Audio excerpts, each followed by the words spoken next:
नांदेड जिल्ह्याचे जे स्थानिक प्राधिकरण मतदारसंघ विधान परिषदेच्या ज्या निवडणुका लागलेल्या आहेत त्या निवडणुकीमध्ये जे 452 मतदार आहेत त्यापैकी बरेच मतदार त्यांच्या घरी आम्ही प्रचाराला गेलो असता सापडत नाहीत, ते नगरपालिकेत भेटत नाहीत, ते महापालिकेत नाहीत, ते गायब कुठं झाले. कारण त्यांच्या घरच्यांनासुद्धा आम्ही विचारपूस केली, त्यांनासुद्धा माहीत नाही की नगरसेवक गेले कुठं.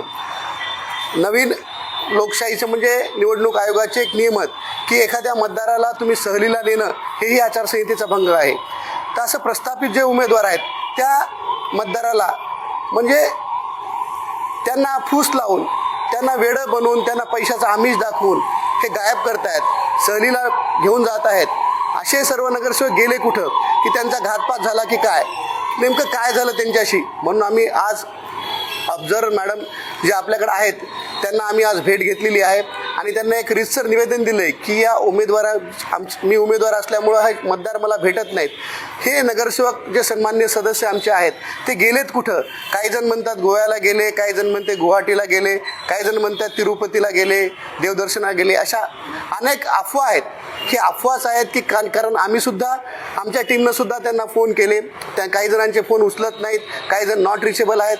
हे गेले कुठे, यांचं अपहरण झालं की काय, की यांच्यासोबत काही घातपात होऊ नये म्हणून आपण जिल्ह्याचे जिल्हाधिकारी व जिल्ह्याचे पोलीस अधीक्षक यांना सूचना द्याव्यात, यांचे लोकेशन ट्रॅक करावं आणि यांना सुखरूप घरी आणावं.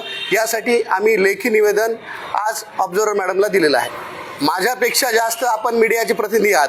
आपणालाच कळतं आहे की मीडियामध्ये विविध वृत्तपत्रामध्ये बातम्या येतात की नगरसेवक सहलीला गेले, गायब झाले. अशाने लोकशाही जिवंत राहणार आहे का? ज्या लोकांनी यांना सगळ्यांना निवडून दिलं, नगरसेवक बनवलं, त्या लोकांचा कुठेतरी घात होत आहे असताना वाटतं. कारण या निवडणुकीमध्ये 3च उमेदवार आहेत, 2 उमेदवार तर नगरसेवकसुद्धा नाहीत. कारण हे इलेक्शन नगरसेवकातला आमदार जाऊन नगरसेवकाच्या समस्या सभागृहात जाऊन मांडायच्यात विधानसभेमध्ये, त्यासाठी नगरसेवक प्रतिनिधी आवश्यक आहे. मी या 3 उमेदवारांपैकी एकमेव असा उमेदवार आहे की स्वतः जो नगरसेवक आहे. नगरसेवकाच्या जे सकाळपासूनच्या संध्याकाळपर्यंतच्या अडचणी असतात, जे इथले CO असतील, इथले आयुक्त असतील, जे काम करत नाहीत, हे कुठेतरी विधानसभेमध्ये त्या नगरसेवकाचे प्रश्न मांडण्यासाठीही इलेक्शन्स आहे, निवडणूक त्यासाठी आहे. विधान परिषदमधून नगरसेवक प्रतिनिधी गेला पाहिजे. नगरसेवक प्रतिनिधी जर गेला तर त्याच्या समस्या आहे ते जाणकार असतो, तो जाऊन विधान परिषदेत चांगल्या भूमिका मांडू शकतो. यापैकी हे दोन्ही उमेदवार जे आहेत ते नगरसेवक नाहीत, त्यांना काय समस्या नगरसेवकांना समजणार. आणि हे घोडेबाजीचं जे राजकारण केलं आहे की आज मला लाज वाटते की जनावरांचे, गाढवाचं, घोड्याचं, मांजरीचं, कुत्र्याचं, डुकराचं, बकऱ्याचे जसे रेट लावतात तसे आमच्या सन्मान्य नगरसेवकाचे रेट चालू आहेत.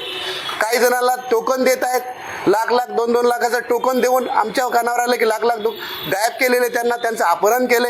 हे पैशाचं आमिष दाखवून जर असे इलेक्शन्स होत असतील तर हे लोकशाहीला मारण्याचं काम हे करत आहेत. लोकशाही जर जिवंत ठेवायची असेल तर पारदर्शक निवडणुका झाल्या पाहिजे. एवढंच आमचं